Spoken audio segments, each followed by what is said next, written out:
Hi everyone, it's Nicole again, and I'm here answering a question, a really good question that one of my students asked me just today.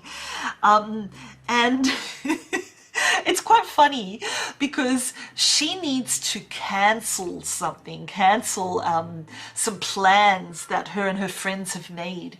And she feels really, really bad because she's been canceling so often, and she thinks that her friends might be a little bit annoyed with her or a little bit upset with her, and they might not invite her to things anymore in the future. So she asked me, what can I say to be polite? What can I say so that they're not angry? And that is such a good question because, we're all busy, we get sick, we get tired, we just don't feel like going out, or our plans change, and we have to cancel or postpone things quite often. But we want to do it in a nice way. We want to do it politely and kindly so that they're not offended or they're not upset with us. So, look, I'm going to give you a few expressions that you could use. Try them out. Next time you have to cancel something and see what the reaction is.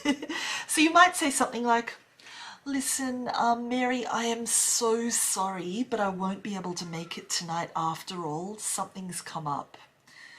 Or you might say, I'm really, really sorry, but I can't make it tonight. Unfortunately, blah, blah, blah, blah, blah, blah, blah. Or you might say something, look, unfortunately, something's come up at the last minute and I won't be able to join you tonight. I was really, really looking forward to it, and I even bought a new outfit to wear. Can we please try and catch up again really, really soon, because I don't want to miss out on seeing you and having fun. That was a long one. Or you might say something, it sounds like I've cancelled quite often before, huh? You might say something like, oh, I'm so sorry to do this to you, but something's come up and I have to stay at home tonight. I can't join you. I was really looking forward to it. Can we take a rain check and we do the same thing next weekend? Or you might say something like, listen, Mary, I'm not feeling too well. I think it's better if I stay at home on the couch. I'm really not feeling well at all. I don't know what's happening, but I don't think it's best if I go out tonight. Or you might say something like, I have to bail on you, I'm afraid. Do you know what that means?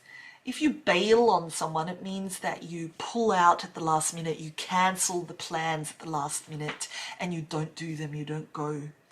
So I have to bail on you, I'm so sorry.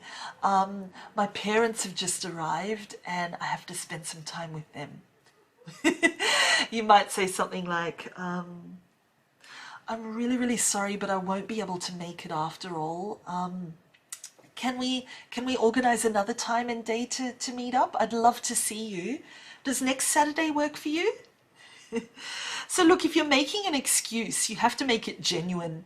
You don't have to tell them why you're canceling, I suppose, but you do have to make it genuine and really show them that, you're sad about it, I suppose. Show them that you do still want to see them and do something together.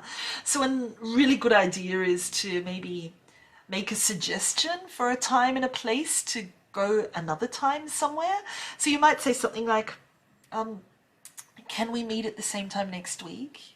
Or, look, I'd love to invite you over to my place instead. Are you free next Saturday? So just give an alternative to show that you're genuinely sorry and you still want to do something together. Anyway, I hope that helped. And for the student who asked this question, good luck. Let me know how the reaction is and what your friend says. I'm sure they're not angry with you if you used any of these expressions. Anyway, thanks for listening, everyone. Have a wonderful day, and I hope that next time you have to cancel, you feel a little bit more confident in doing it politely and kindly and genuinely. Bye.